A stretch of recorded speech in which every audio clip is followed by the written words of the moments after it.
Formula ఈ car race కేసులో కీలక పరిణామం చోటు చేసుకుంది. ఈ కేసులో కేటీఆర్ దాఖలు చేసిన క్వాష్ పిటిషన్ పై తెలంగాణ హైకోర్టు విచారణ జరిపింది.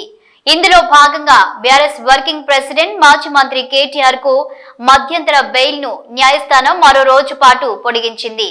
ఈ నెల 21న కేటీఆర్ దాఖలు చేసిన పిటిషన్ పై విచారణ జరిపిన హైకోర్టు డిసెంబర్ 30 వరకు ఆయనను అరెస్టు చేయొద్దని ఏసీబీకి ఆదేశాలు జారీ చేసిన సంగతి తెలిసిందే. ఆ తరువాత విచారణను ఈ నెల 27కు వాయిదా వేసింది.